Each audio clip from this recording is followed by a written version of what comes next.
Bootstrap, le bailleur de fonds de Scash, déclare sa scission en raison d'un conflit sur les règles à but non lucratif et l'avenir de Zashi.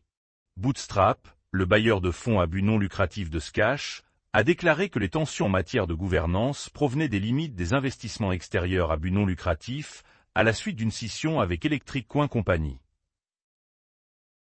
Un utilisateur de Polymarket qui a gagné 400 000 $ grâce au pari sur l'éviction de Maduro disparaît discrètement. Le compte Polymarket qui a profité de la capture et de l'éviction de Nicolas Maduro de son poste de président est inaccessible, ce qui ajoute aux inquiétudes concernant les allégations de délit d'initié sur les marchés de prédiction. Standwiz Crypto. L'objectif principal pour 2026 est la structure du marché de la cryptographie. L'organisation a fait état de plus de 2,6 millions de partisans aux États-Unis à l'approche des élections de mi-mandat qui pourraient changer le parti politique qui contrôle le Congrès. CoinCheck va acquérir le gestionnaire d'actifs numériques 3iQ dans le cadre d'une transaction boursière de 112 millions de $. La transaction donnerait à l'opérateur boursier japonais le contrôle du gestionnaire d'actifs canadien, élargissant ainsi sa présence dans les produits d'investissement réglementés. Morgan Stanley va lancer un portefeuille d'actifs numériques dans le cadre de l'expansion des produits cryptographiques. Le portefeuille, dont le lancement est prévu cette année, prendra en charge les crypto-monnaies et les RWA à mesure que la société de services financiers ajoute à sa gamme de produits d'investissement cryptographiques. Temple Digital Group lance un trading institutionnel 24H, 24 et 7J, 7 basé sur Canton. La plateforme offre un lieu privé et non dépositaire permettant aux institutions réglementées d'échanger des crypto-monnaies et des pièces stables. Le prix du jeton Truby chute de 99% après des rapports faisant état d'un exploit de 26 millions de $. Le prix du TRU est tombé à 0,0000000029 $ contre 16 cents après que le protocole a signalé un incident de sécurité et que les détectives de cryptographie ont suivi l'Ether volé. Donald Trump and Investagera pot a Gracier Sam Bankman-Fried, New York Times. Le président américain aurait déclaré qu'il n'avait pas l'intention de gracier l'ancien PDG de FTX et aurait défendu les liens de sa famille avec l'industrie de la cryptographie. La CFTC envoie une lettre de non-action à Bitnomial, ouvrant la voie à des contrats événementiels. La lettre de non-action intervient alors que les régulateurs américains acceptent de plus en plus les marchés de type prévisionnel et les contrats événementiels au cours d'une année électorale. Nexo proposera des prêts cryptographiques à taux zéro aux détenteurs de BTC et d'ETH. L'offre étend les produits de prêts structurés de Nexo aux détenteurs de Bitcoin et d'Ether dans un contexte de reprise plus large des prêts adossés à des crypto-monnaies. Le projet de loi relancé à New York cible les marchés du sport, de la politique et de la prédiction des décès. Les législateurs de New York examineront bientôt un projet de loi visant à interdire, entre autres, certains contrats liés à des événements sportifs et politiques dans l'État. Coinbase obtient la deuxième note achat en une semaine, BofA voyant une hausse de 38%. Bank of America a amélioré la note de Coinbase en matière d'inversion des intérêts à découvert et de récolte de pertes fiscales, tandis que la bourse élargit sa vision pour mettre le système financier en chaîne. Bitcoin atteindra 2,9 millions de $ d'ici 2050 alors qu'il s'implante dans le commerce mondial. VanEck. Les analystes de VanEck ont déclaré que Bitcoin pourrait gérer 5 à 10% du commerce mondial et représenter 2,5% des réserves des banques centrales d'ici 2050, renforçant ainsi son rôle stratégique de couverture monétaire. Les sanctions mondiales alimentent un flux record vers des adresses cryptographiques illicites. L'indice mondial d'inflation des sanctions estime qu'il y avait au total un peu moins de 80 000 entités et personnes sanctionnées dans le monde en mai 2025. Optimism lance une proposition de rachat d'OP en utilisant les revenus de Superchain. Un nouveau plan lierait la valeur du jeton OP aux performances du réseau en utilisant la moitié de tous les revenus des frais de Superchain pour des rachats systématiques. Les développeurs de Scash dévoilent le portefeuille CashZ après avoir quitté Electric Coin Company.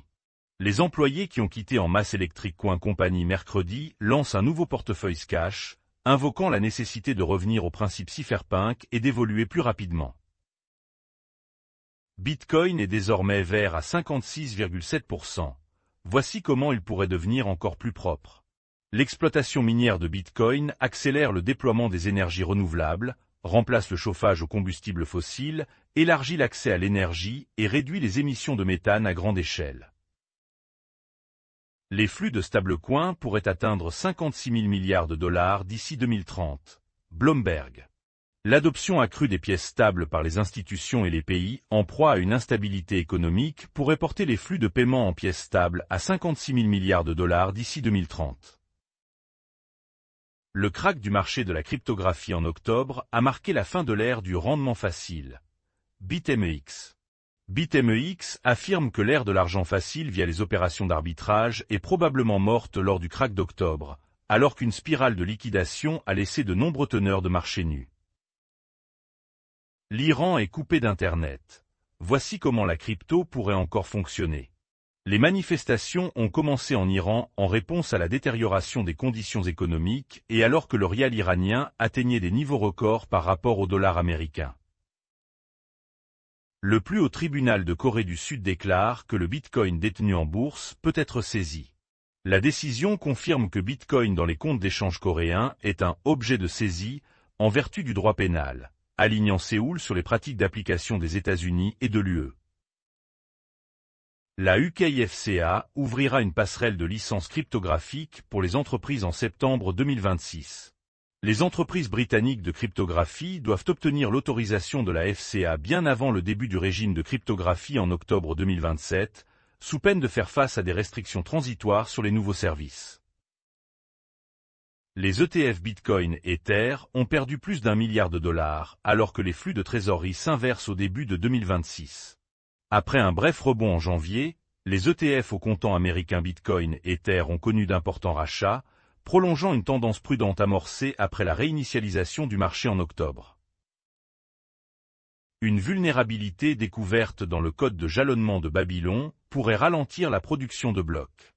Une vulnérabilité récemment découverte peut permettre à des validateurs malveillants d'omettre le champ de hachage lors de la publication de blocs, entraînant des plantages du validateur et un ralentissement de la production de blocs. Scash constate un ralentissement des développeurs alors que Z2C prolonge sa glissade de 2 mois. L'activité des développeurs de Scash est tombée à son plus bas niveau depuis 2021, alors qu'un conflit de gouvernance pèse sur le sentiment et que Z2C prolonge sa baisse de 2 mois. Grayscale forme des fiducies liées à de potentiels ETF BNB et HIP. Des fiducies enregistrées en niveau de gris dans le Delaware liées à d'éventuels TTP BNB et HIP, une première étape qui précède souvent mais ne garantit pas les dépôts d'ETF. Le risque caché du Wi-Fi public. Comment une seule approbation a effacé un portefeuille cryptographique. Un utilisateur de crypto qui a perdu 5 000 $ grâce à un portefeuille chaud après un séjour dans un hôtel affirme que les vrais coupables étaient le Wi-Fi ouvert, un appel téléphonique informel dans le hall et une approbation imprudente du portefeuille. RIN, la plateforme de stablecoin liée à Visa, lève 250 millions de dollars pour une valorisation de 1,95 milliard de dollars. L'augmentation valorise RIN à 1,95 milliard de dollars après une multiplication par 30 des cartes en 2025, la plateforme liée à Visa prévoyant une expansion sur plusieurs continents. Sharplink empoche 33 millions de dollars grâce au jalonnement d'Ether et déploie 170 millions de dollars supplémentaires d'ETH. Les trésoreries cryptographiques d'entreprises se tournent de plus en plus vers le jalonnement d'Ether, car des entreprises comme Sharplink génèrent un rendement récurrent grâce aux opérations en chaîne. Ripple obtient l'approbation réglementaire du Royaume-Uni via une filiale locale. La filiale britannique de Ripple a obtenu l'approbation réglementaire en tant qu'institution de monnaie électronique pour fournir des services de paiement, mais est confrontée à des limites sur certaines activités de cryptographie.